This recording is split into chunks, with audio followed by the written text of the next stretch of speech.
Hi, everyone. Welcome back to You Are Not Your Mother, the podcast for parents who want to do things differently. This month, we're going to be talking to Harriet Brown, who is the author of Shadow Daughter, a memoir of estrangement. And we're going to specifically be talking about her experience and my experience being estranged from our respective mothers. The reason I decided to post this interview this month is that I spoke with Jackie Tintillo for her podcast, Should Have Listened to My Mother, and I'll include a link to that in my show notes, which gave me the opportunity to revisit my relationship with my mom. And it made me think about this interview with Harriet because I think it gives some background and some insight into the situation that we really didn't have time to get into in Jackie's podcast. And then the other reason I wanted to share it this month is it's the holidays, and the holidays are when difficult relationships with family are much more in our face because we are expected to do a lot around the holidays with family. For those of us who are estranged from family, it can be a more difficult time. It can feel lonelier. We may be running up against the ways that our family relationships are not what we wish that they were. I find great comfort in connecting with other people who understand what it is to have a difficult relationship with a parent. And so I'm hoping for those of you who might not have that support will find it in listening to this podcast. The other thing I wanted to mention is that in this podcast, I talk a little bit about the kind of parents that I tend to work with in my clinical practice, but also in my membership child anxiety support. And they're the parents that I call high intensity parents. Harriet and I talk about that she strongly identified with the attachment parenting movement when she was raising her kids, and I did too. And I identified with these parents who were working really, really, really hard at getting it exactly right. Those are the kinds of parents that I work with in my practice and in child anxiety support, in part because those are the parents who are most willing to come and do the heavy lifting of trying to figure out their parenting. I love these kinds of parents partly because I was that person. I really feel for them and their pull to get everything right with the reality that that's simply not possible. There's no way to get everything right. And dealing with our own grief around that, our own frustrations with ourselves, our inability to be the perfect parents we think our children need that they don't actually really need. And also for those of us who are doing this because we are trying to change family patterns of dysfunction. We're trying to be different than our own parents. I guess my point is that estrangement goes right along with the other topics I love to talk about, which is high intensity parents, parenting anxious kids, trying to get things right without a clear guidebook. Okay, so let's head into the interview with Harriet Brown, author of Shadow Daughter, a memoir of estrangement. Hi, Harriet. Thank you for meeting with me today. I so appreciate it. And can you introduce yourself a little bit for the audience? Sure. My name is Harriet Brown. I teach magazine, news, and digital journalism at Syracuse University. And I am a journalist. I've written a number of books and stories for publications. And my most recent book, which we'll be talking about, I think today, is about family estrangement. It's called Shadow Daughter, a memoir of estrangement. And what I really love about your book is it's not just a memoir. It's a lot of reported. You did a lot of research and a lot of interviews. And just a hint for the listeners, I'm Sharon in the book. You can search me if you like. So you're sharing a number of people's stories and also what experts have to say about estrangement. Yeah, to me, that's how I like to approach a subject like this. It's interesting because I think some readers have been angry that it wasn't like straight memoir, but for me as a reader, I know if I'm going out reading about something, either because it matters to me personally or because I'm just interested in it, I really want to know, like, how do other people experience this? What are some other ways that people respond to this situation? And then because I'm a science geek, like, what does the research tell us? What do we know about those things? What don't we know about those things? Who's looking at them? What are they saying? I don't know. Many questions. I remember when you were working on the book, you were surprised that you didn't find more about estrangement. Yeah, there's very little. there's very few people who actually study this. I think there's a number of reasons, and one of them is because there's such a strong imperative in our culture to not be estranged from your, especially from like your family of origin, right? If everyone has conflicts with parents, siblings, more extended family, like conflict is part of being human on the one hand, but on the other hand, we don't have a lot of societal mechanisms for how to handle it when you have conflicts that cannot be managed, cannot be resolved, cannot be solved. And so there's this, and I understand it like from an evolutionary perspective, why the human species has this strong imperative to stay connected, right? Because in many times and places, your survival might have depended on having strong family networks and connections. I totally get that. I'm not against that. I love that. Like, in fact, I think a lot of people who wind up estranged, it's because they value those close relationships so much and they want them so much, but they can't make them work in whatever configuration they have them. There's this, it's very threatening to people individually and also I think socially. If you say to them, yeah, I'm estranged from my mother, from my father, I haven't talked to them in X amount of time, it tends to really flip people out. And so a lot of people don't talk about it and a lot of people don't research it. And in fact, the one researcher who I talked to the most told me that when she had proposed for her PhD, which is psychology, I think it's psychology. Anyway, for her PhD work, she had proposed doing what she wound up doing, which was this work on estrangement. And her committee told her, forget that, you will never find people, you'll never find anyone who will talk to you about this. And she said, she told me it was so easy to find people because people are dying to talk about this because no one lets them talk about it. How did you go about finding the people that you interviewed for your book? A combination of things, like some were people I knew tangentially. One was a friend, and then I put the word out through them. And some people, like I have a whole cluster of people in Columbus, Ohio, which I think all came from one person, but social media, it wasn't hard to find people. And the people I found were just dying to talk about it. Similarly to what that researcher had told me. Some of the most heartbreaking stuff I heard was from, like, I remember this one woman who told me, I don't really have any close friends. And in large part, it's because I don't want to get into this with anyone because people don't understand it. They judge you for it. I don't want to go there with them. There's a lot of shame, I think, that people also feel if you've been estranged. I think particularly if you were not the one who chose the estrangement, although most of the people I talked to had chosen it. But I did talk to some who hadn't.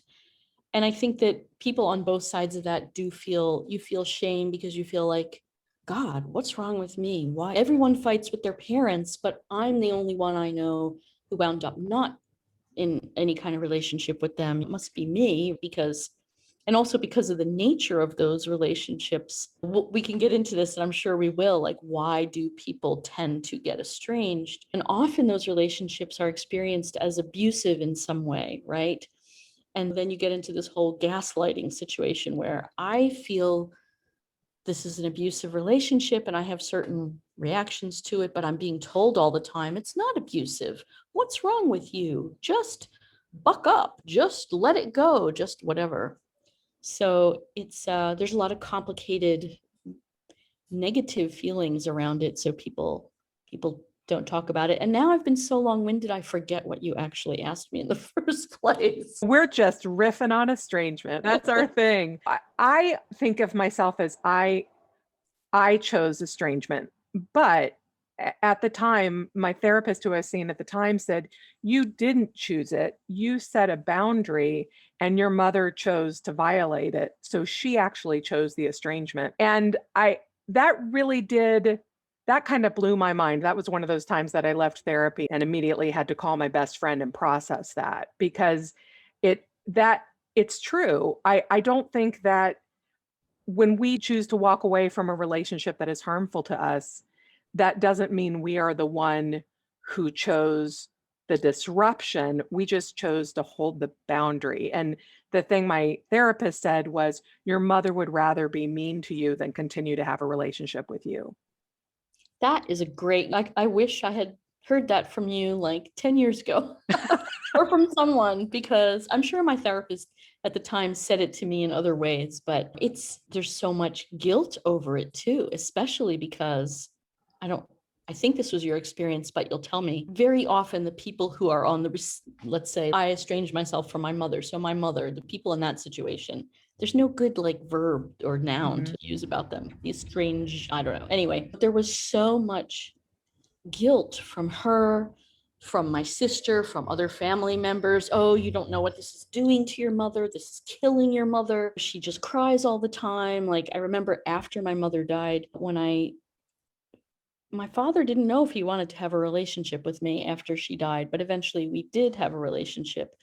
And one of the things he said to me was, I have to say that Mother's Day is a lot easier now because it was a horrible day, because your mother was always like sobbing all day long because she didn't have a relationship with you, or you didn't send her a card or send her flowers or whatever the thing was that I was supposed to do that I always failed to do. There's so much just pressure and guilt about it. Yeah, my brother and I talked, and he said, I don't know why you don't just reach out to her. And I said, just so you know, I send her a birthday card every year. And now what I do is I make a donation in her name to um, a charity that I know will be meaningful to her. I no longer do Mother's Day with her, but on her birthday, I send $50 to an organization I know she'll care about and have that sent to her. And he had no idea that I was still doing that. But of course, that's not information she's sharing with the family. See, that's part of it too, that the narrative is very selective on the other side. So like, I actually very recently reconnected with a cousin, like a second cousin I hadn't talked to in a long time. And she grew up, our families were close geographically, and our mothers were friendly, very friendly with each other. And she told me like she had a pretty skewed vision of what had actually happened between me and my mother. And she told me that in her household, I was always referred to as the FB, the fucking bitch. Mm. And she said, I always knew there was more to the story, but like a lot of the things that I then told her in that conversation, she had no idea. My mother wasn't going around telling people about all the mean things she did. It was always like, oh, Harriet's so mean, poor me. What did I ever do? I don't understand why. I keep asking her and she doesn't tell me, which is also a refrain that you hear from people. So that one of the few studies that have been done, it didn't match the cohort. So it's not like they were able to talk to two people in the same relationship, one who had done the estranging and one who had been estranged, but they did talk to people in both conditions. And the people who had set the boundaries that led to the estrangement all said things like, I've tried every way I know to explain this, to articulate it, to lay out exactly what would make me feel okay with continuing whatever. And the person never can follow through with that. And the people on the other side were always constantly saying, I have no idea. What did I do wrong? What happened? And the researchers' conclusion was the people on that other side can't let themselves know. It's not that they're not smart enough to know. It's not that they don't understand what these people are telling them, but it's like they're so well defended against whatever it is that they simply cannot see it, acknowledge it. And that's what I came to feel about my mother, because my God, I'm a writer and I felt like such a failure. I felt like if only I could find the right words, and I never could. But then I thought there are no right words because she can't let herself hear this. And I don't know why that is, because I don't know what was going on inside her. I could speculate, but I really don't know.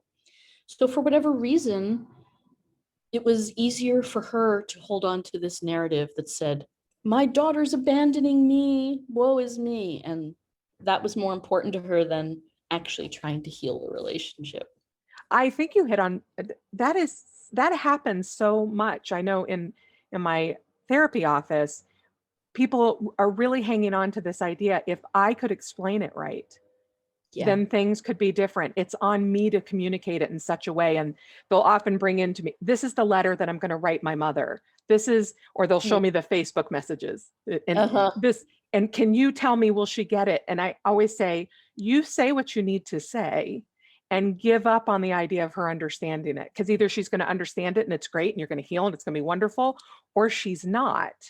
Yeah. And that's got actually nothing to do with the way you word it, because either she's going to want to understand you or she's not. Yeah.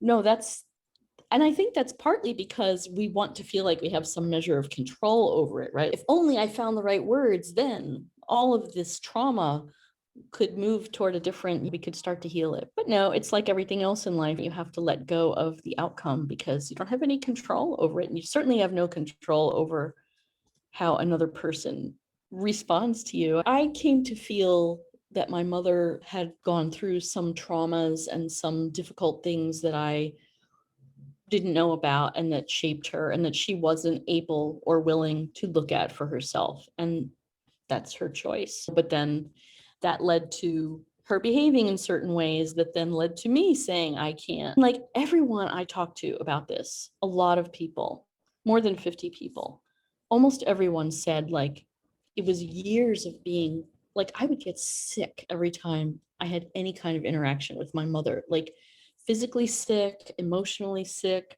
dysfunctional, depressed, panic attacks, crying jags, like you name it. It just from a very casual interaction with her. And it didn't even have to be traumatic interaction, but it was just because the whole relationship was so traumatic. And this is your mother, right? The person who's supposed to love you and be on your side no matter what. And yeah, it's just really hard.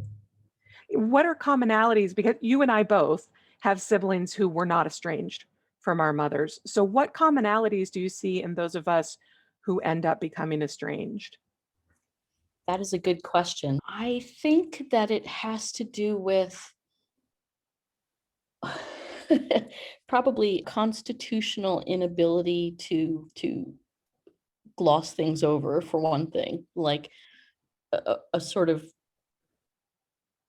primal need to like say what's happening, to tell the truth about something as you see it. So that's one thing, right? Like my sister often said to me, why don't you just, or my husband even said to me often, like, why don't you just let that stuff go by? Why don't you just, doesn't matter what she says, which was true. It didn't matter what she said. Like, why don't you just, and I did try that sometimes, but that was hard for me to do. So I think being, for some people who maintain those relationships, maybe they're just able to let things go more. But I think the bigger thing is that the people who are in those difficult relationships and don't estrange have a very powerful need to maintain the relationship. Everybody does. I know that for my sister, I think it was important to her core identity in some way to stay in that relationship with my mother, even though my mother did some pretty nasty things to her too.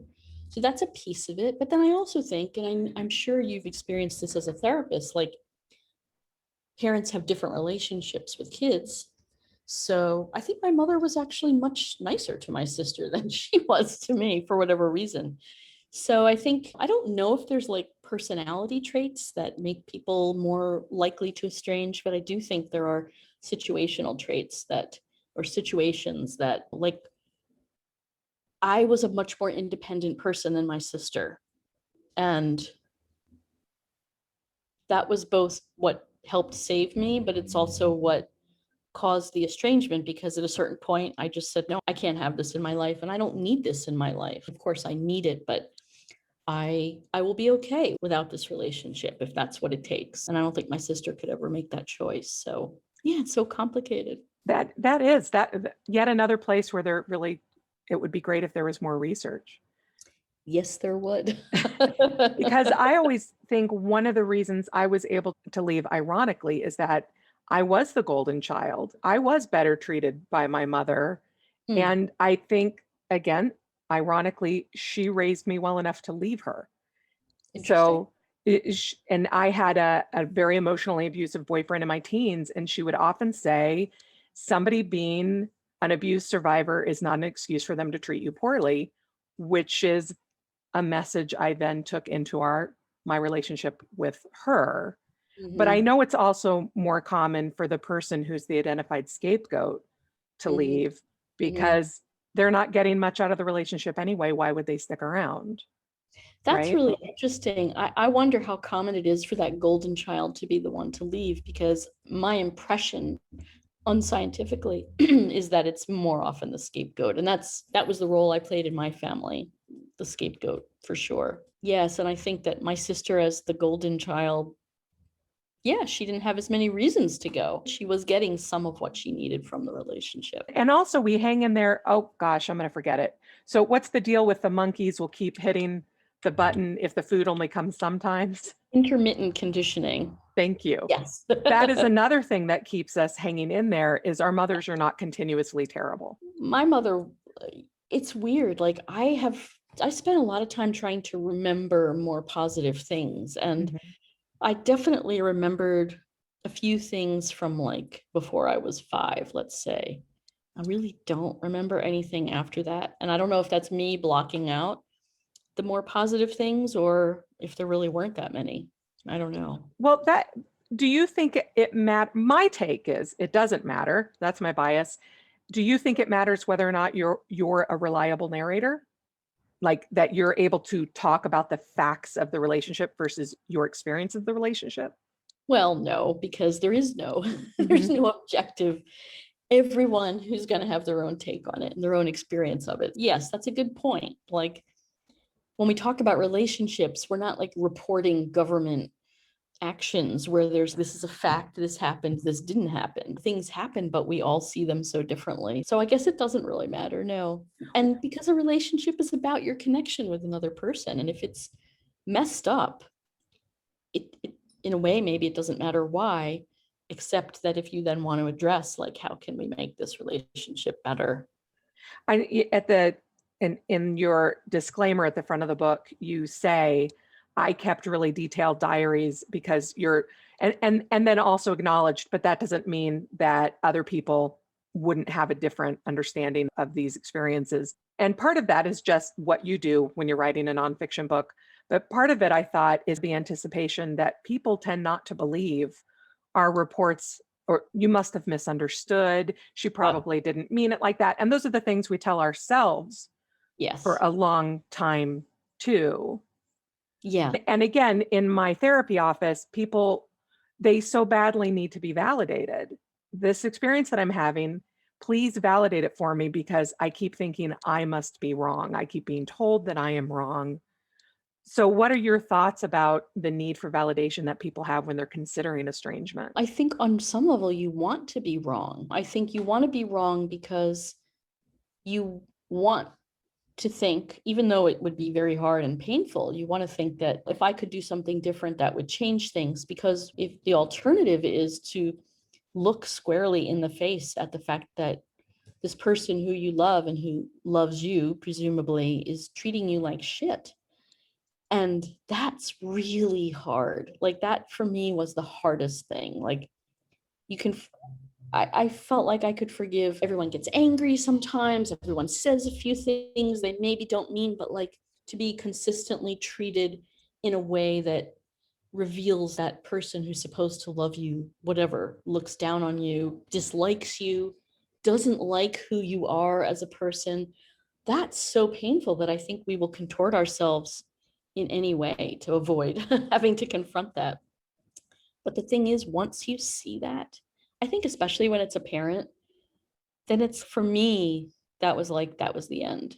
Once I really saw that and was able to acknowledge that my mother didn't like me, she didn't want to like me, she didn't want to know who I was, and she didn't, yeah, she just didn't care for me in some fundamental way, then it was easier to be like, okay, that's the end. That's it. I'm done. So, did you find in your research that people tend to operate on a continuum of estrangement? I know people talk low contact versus no contact. What Yeah. did you learn about that? Yes, that there's a huge continuum, and that I think you could probably philosophically say that we all operate on that continuum all the time in our relationships with other people. But yes, that I think it's pretty rare in that it's less common for people to wind up on the no contact end of things. It's much more common for people to control either like proximity, like there's a reason my sister moved 3,000 miles away. That was part of a reason, I'm sure. So they control their proximity, or they control the emotional content that they're willing to share. There's a technique that I mentioned in the book called gray rocking, where people like they're still in contact with the person, but they're keeping up a wall. They're not going to let themselves be vulnerable in any way, and therefore they're not going to talk about anything with any emotional content. Your mother says, "How are you? How's work?" And it doesn't matter what's actually going on at work. You say, "Oh, it's great. How are things with you?" And you just deflect it back onto that person, and you just don't reveal much. And that's a way of keeping yourself safe. And it's a way of limiting the relationship. And sadly, a lot of times the people who are being gray rocked don't even seem to notice. They might not know the difference. I don't know. So yeah, there's a huge continuum. And I think, and people move around on it. I think I'm trying to recall, I don't remember the exact statistic, but I think what the research shows is like before people go no contact, they bounce around on that end of the spectrum a lot. They'll go through a period where they're really trying to connect, and then something will happen, and then they'll have no contact for a while, but then they'll come back and they'll try only sending a Mother's Day card or a birthday card or whatever. And you can spend a lot of years doing that. And then for some people, they do eventually come to that. Nope, I cannot have this. I cannot have the possibility of this connection anymore. I have to, like, for my own sanity and safety, I have to let go of it. And I know for myself, one of the very telling things was that it took years after my mother died for me to even begin to feel safe, even just feeling some of this stuff inside myself. It reinforced for me how unsafe I felt in that relationship. Even when she was on her deathbed, when I did go to the hospital mostly to support my sister and my father, and my mother was dying basically, and she was sedated. She was on a ventilator. She was not aware that we could see of anything. And I was standing in that room with my sister, and the nurse was like, "Oh, we're going to lighten up the sedation. Let's see if we can get her to know you're here." And my response was terror. I was literally hiding behind my sisters. I don't want her to see me. I don't want her to know I'm here. And I was like, why do I feel this way? She's on a vent, like she can't do anything to me. But it just didn't matter. It was a lifetime of feeling unsafe. So again, I'm sorry I rambled away from No, I'm thinking when I look back at my own experience, I realize I was moving around that continuum. I did not allow myself to acknowledge that's what I was doing when I moved across the country, when I was too busy for the weekly phone calls, that Mhm, it's only in retrospect I can see that I was trying to manage this relationship. mhm. And because this is in the book, when you interviewed me, I worshiped my mother. If you had asked anybody, I was her biggest fan. Mhm. And it took becoming estranged for me to realize I was actually in thrall. Very often in these relationships, they're demanding all or nothing. Yes, And so you do try to give them what they're your parent. You want to right, give them what they're demanding of you. right. Yeah. And what they need. I know I always felt with my mother, not always, but once I was an adult and could process things, I was aware that there was this like bottomless pit of need in her, and that all of our conflicts seemed to resolve around the fact that she wanted me to fix it and I couldn't. And yeah, when I was a kid, I tried to fix it, and I remember some of those efforts, and then you can't. You cannot fix someone else's need. You simply cannot. And that's true too in this relationship we have with this person who wasn't able to meet our needs, they can't fix that. So Right. sometimes we keep coming back to the well because we think finally I'm going to get that love and attention I didn't get. But they actually can't do that because if they weren't there for you when you were a child, that's on us to fix in ourselves. That's a painful moment when you realize that, because where it leaves you, especially if you yourself then have children, which For me, being a parent was very healing, but it also raised a lot of feelings of I didn't get this stuff from my family, and now I have to give it to these, or I want to give it to my children, and I choose to give it to them. But so I didn't get it, but I still have to give it. That's a hard position, but it's also a very empowering position because you're like, I can break this cycle. Like my mother didn't get what she needed, and she just laid that all on me. I didn't get what I needed, but I've tried to take responsibility for that and work through it to the best of my ability so I can give my kids what they need. And that was very healing because I think that in some ways, it's almost like you're parenting your own child's self at the same time that you're parenting your actual children. And so I wasn't going to have children, partly because of my really messed up family. And I'm so grateful that I did because my life would have been much worse in so many ways, obviously.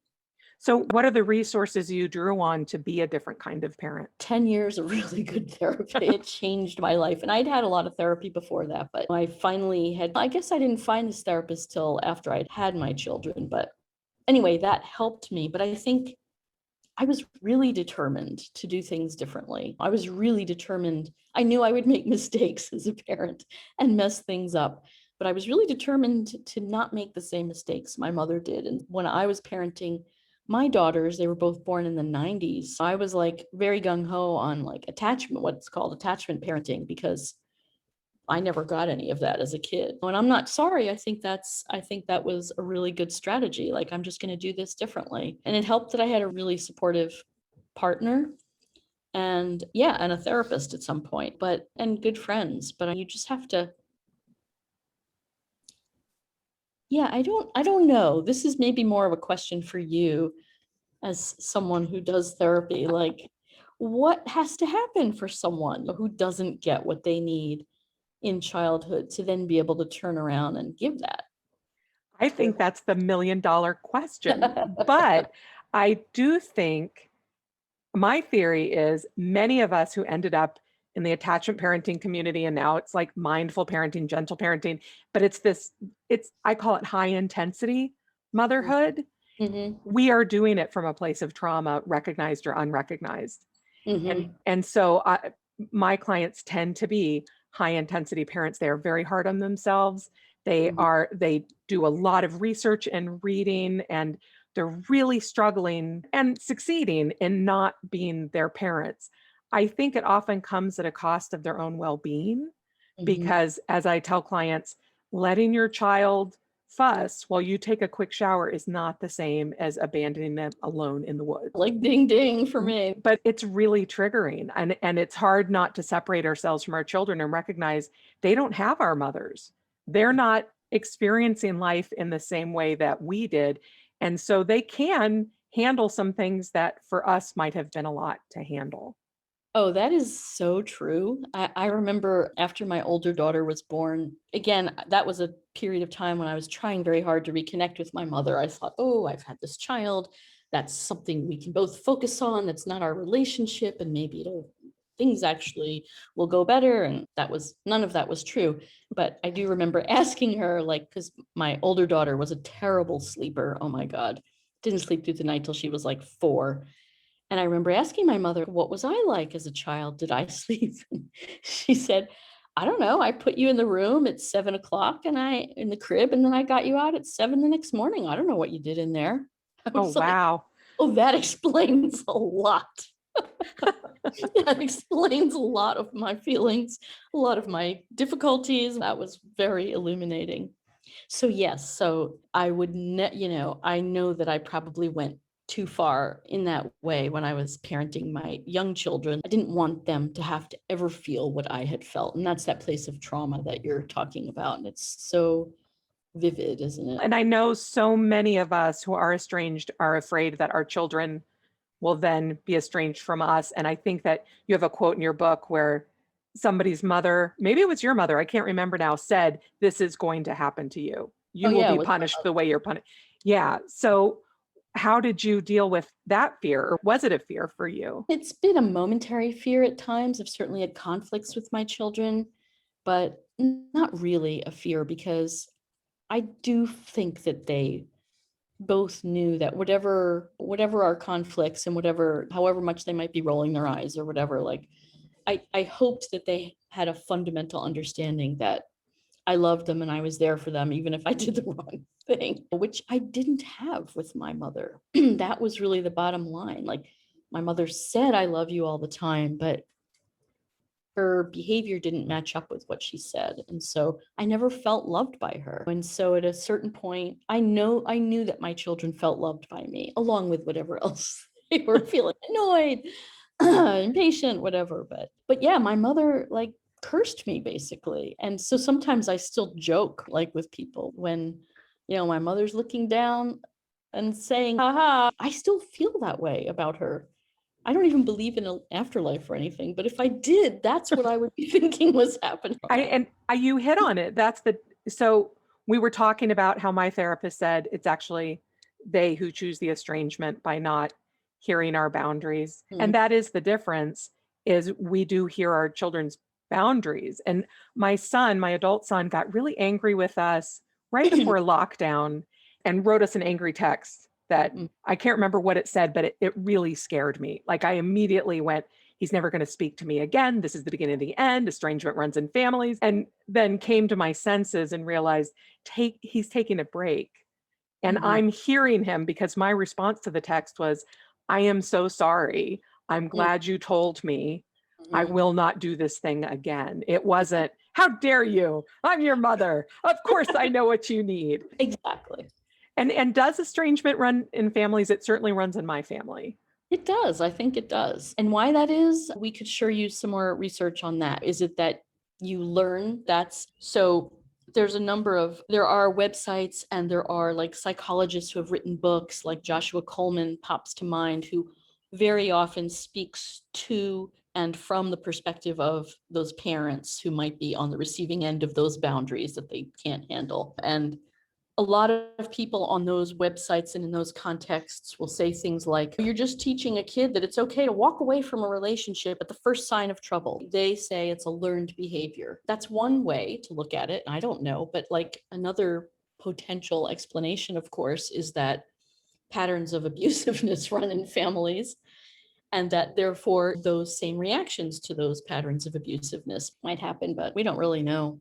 But they do seem to cluster and run in families. And as part of my research for this book, I did talk with a couple of parents who had been on the receiving end of those boundaries, and they all seemed to really believe that it was small things that had caused the boundaries or the ruptures. They all seemed to think my son was just mad because everyone else, all the other kids in his school, got a BMW for high school graduation and we could only afford a Ford Fit or something. I don't think so. I really don't think that's why people estrange themselves from their families, but they were often very committed to those narratives. And you found that the UK there's more happening there. There's that organization for estranged students. I can't remember. Standalone, yes. Yeah. Which was started by a journalist. I'm blanking on her name right now, but that whole thing started when she published a story in The Guardian years ago around Christmas time about her own estrangement from her family. And that just triggered an outpouring. And I think that because in the UK, like there's a lot more of a social net, and there's housing allowances, there's like various kinds of supports you can access, but you could mainly access them in the context of a nuclear family. So if you were an adolescent or young adult who was estranged from their parents, like you really had trouble accessing some of those supports.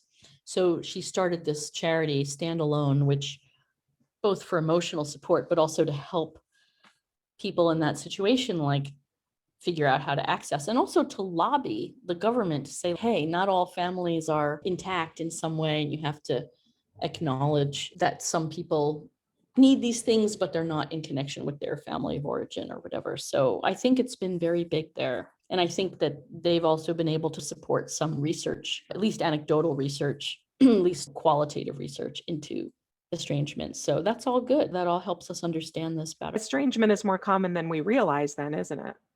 It's way more common than we realize, especially if you understand that it is a continuum and it's not just, I don't talk to my parents or my whoever at all. If you understand that someone who says, yeah, I'll talk to my family once a month in this very controlled way, that's also a form of estrangement. But even no contact estrangement is much more common than we think, which is, I think, important for people to know because, again, so many people feel shame and the stigma and that they're being judged and they don't talk about it or they don't get close to people. But once you do start talking to other people, you start to hear a lot more people than you might think saying, yeah, I don't talk to my brother, my sister, my father, my mother, whatever.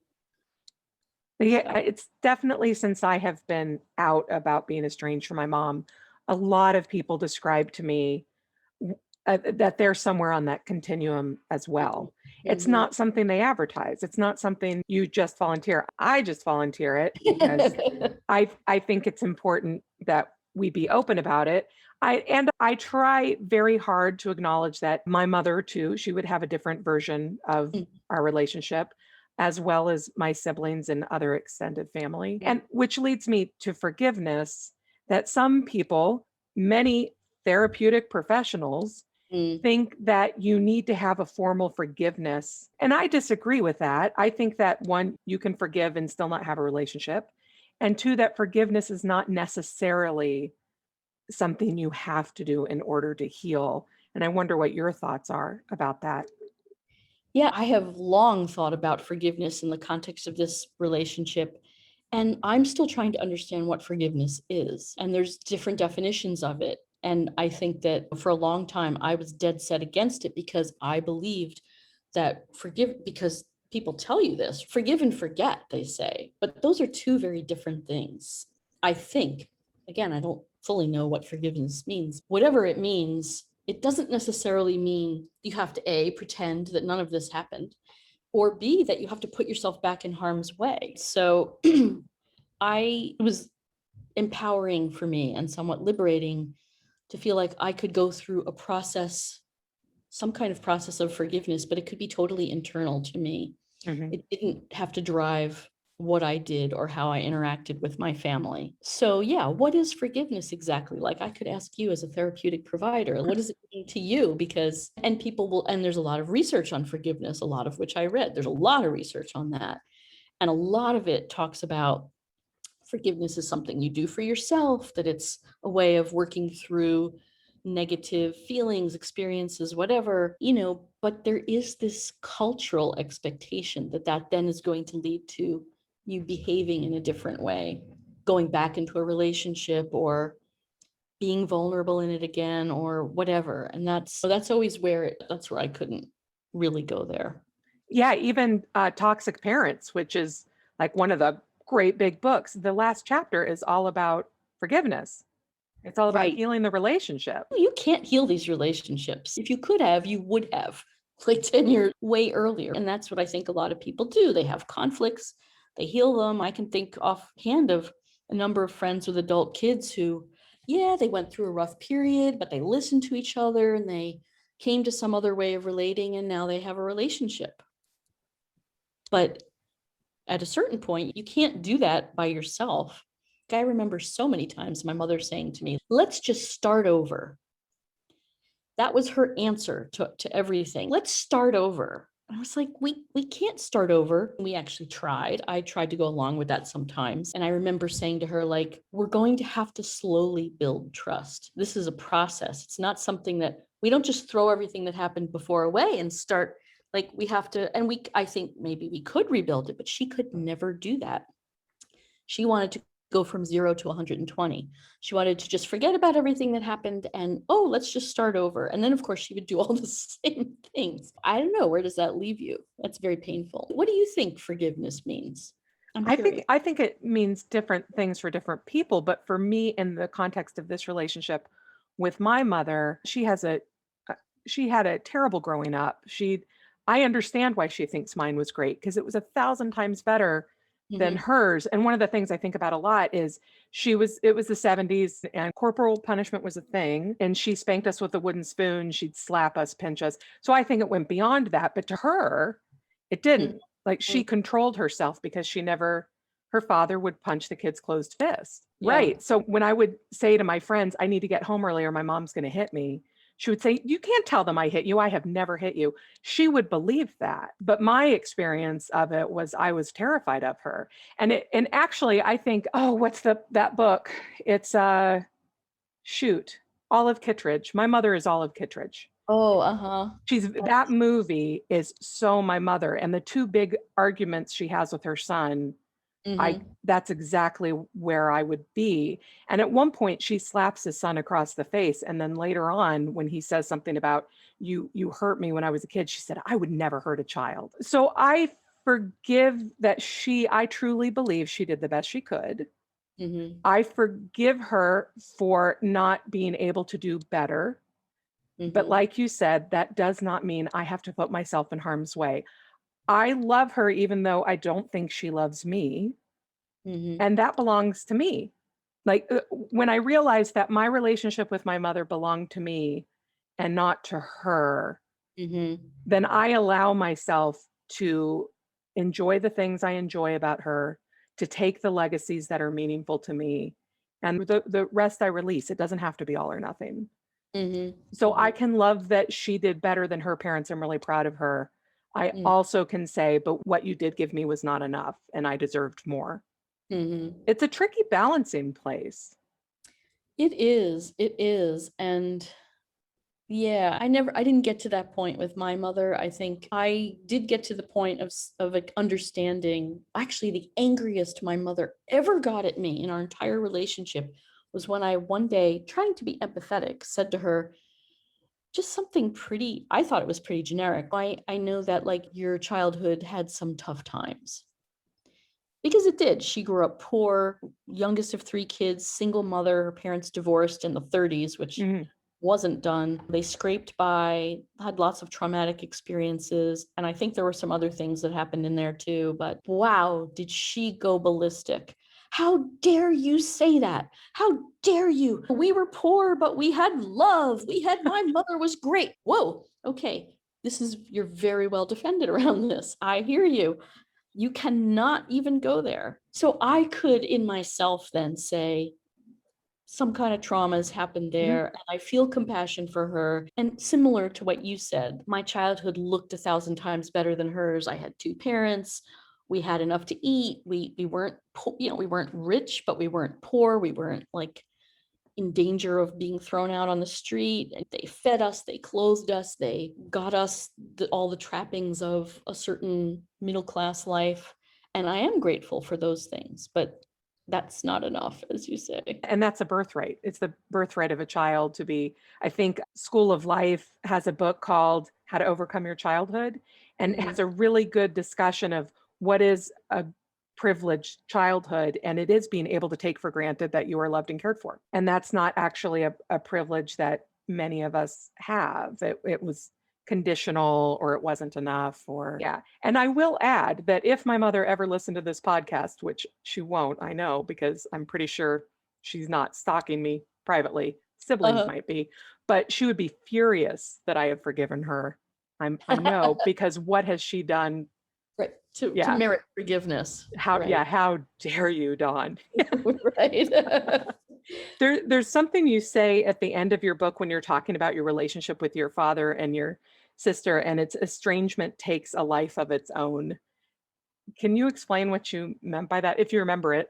Yeah, no, I do. Okay. I remember it vividly. My problems with my mother then, they weren't just between me and my mother. They affected other people. So like my sister told me after our mother died, she basically was able to articulate to me some of the emotional burden that she felt because I was out of the picture. So she was like, it had to be me for their 50th anniversary, making it feel special and putting on the whatever. It had to be me for every birthday and Mother's Day. And my sister, rightly, I think, felt resentful that no matter what she did, it never felt good enough because there was always this other thing that my mother was like, oh, my other daughter, blah, blah. So that affected my sister's life. It affected my father's life. But then it also ripples out into the rest of the family, right? Like I was telling you before we started recording here that I have, cousins who grew up hearing about me as this evil, awful person because of what I had done to my mother. And so there's branches of the family that hate me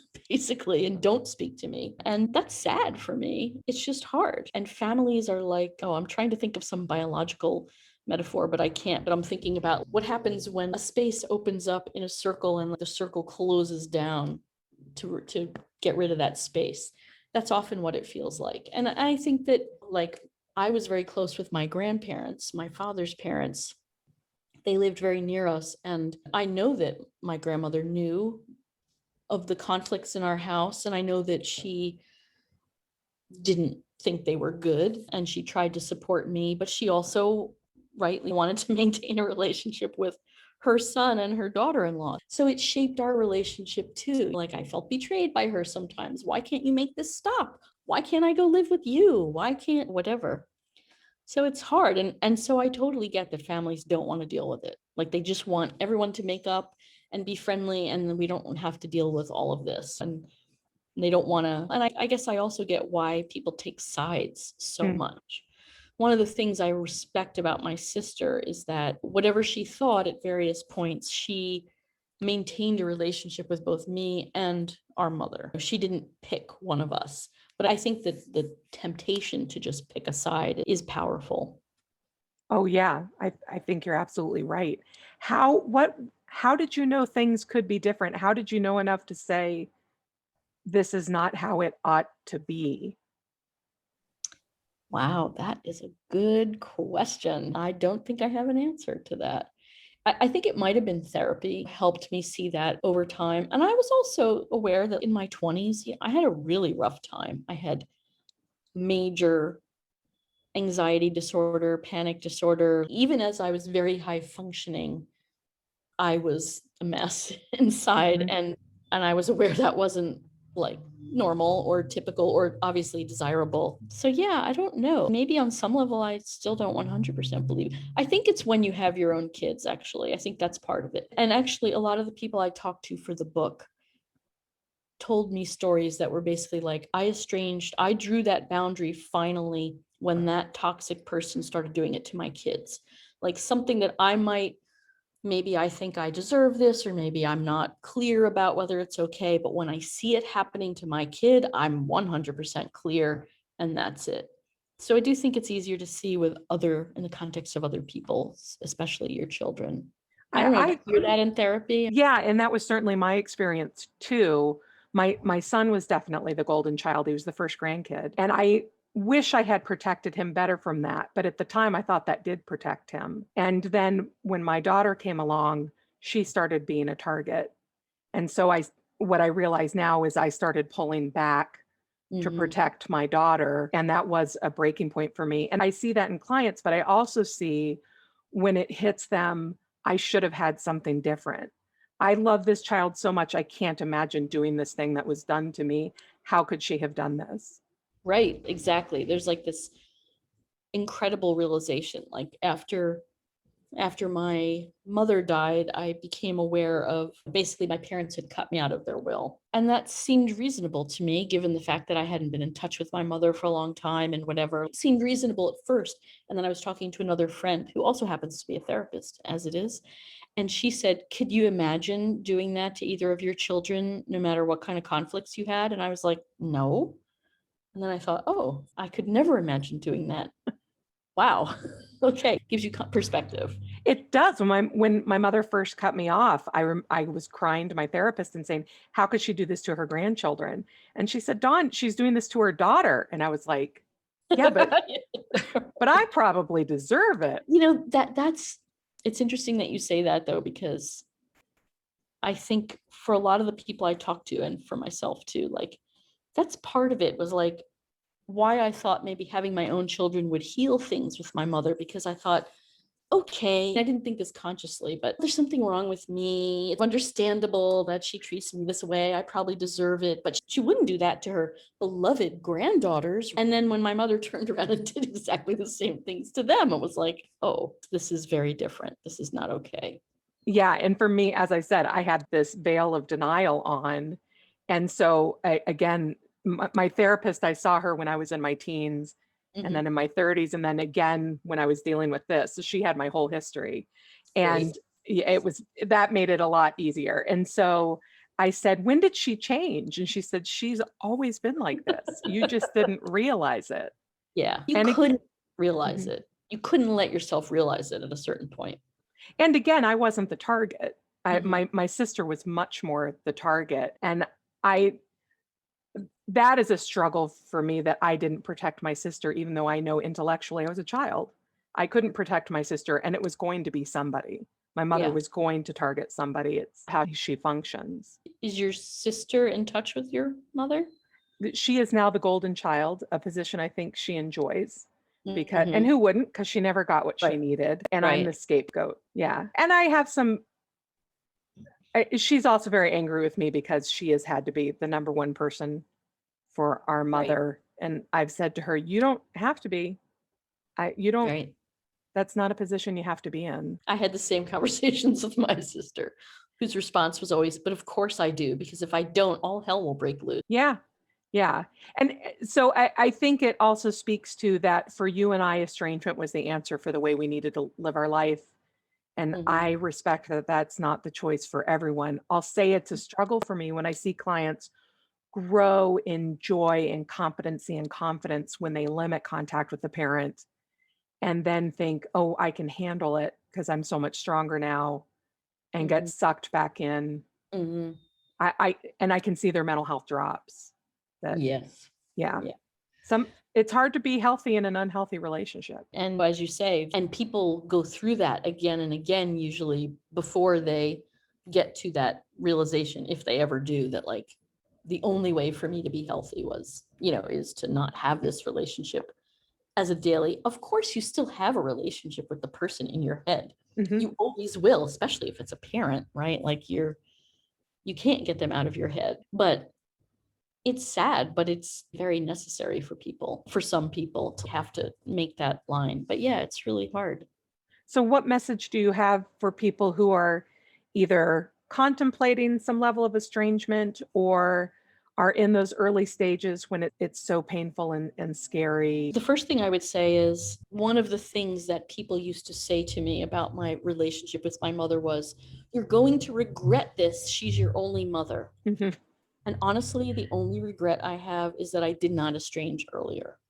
I think that would have been much, much better for me. I don't think any other outcome was possible. So there's that, which I hope might be helpful to someone. And there's also the understanding that, like, you can't make someone else into something that they're not. You can't fix a relationship by yourself. And if it was a huge lift for my life to estrange from my mother, and even just saying those words, I'm laughing nervously because it Mhm. sounds awful. It sounds, and I could just, and honestly, if you go to Goodreads and read the reviews of my book, you'll hear a lot of people saying some pretty mean things. Yeah, you're going to get some flack, but the benefits far outweighed the downsides for me. And trust yourself. I don't think anyone in this situation, no one that I've ever talked to, didn't try hard enough. I would say the opposite is true, that we spend so many years trying to contort ourselves to make this relationship work.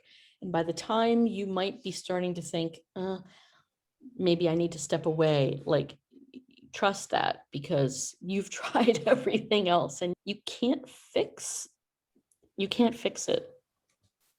And I am so surprised that people were critical of your book for not being pure memoir because, again, I love that about it.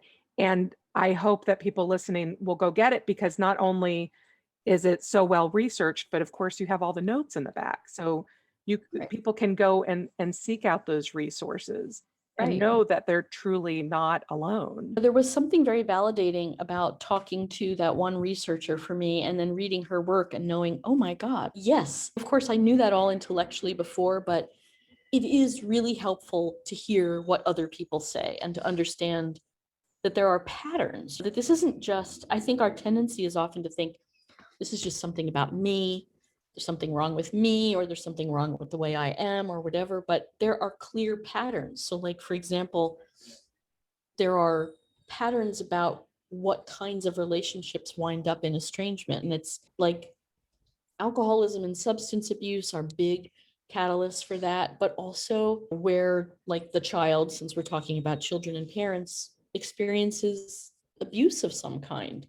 Like, that is a huge pattern. And that's not something that's your fault. That's something that happens in the relationship. And it's not because, yeah, kids, we so much need to hang on to that idea of our parents as mythical godlike creatures that we would much rather think when we're little that there's something wrong with us. But fortunately, adulthood teaches you otherwise. And it turns out, like you said, we're stereotypes of estrangement. Our stories are pretty dang common. We They find out are, we have a lot in common with other people who are estranged. which is it's both bittersweet and it's empowering.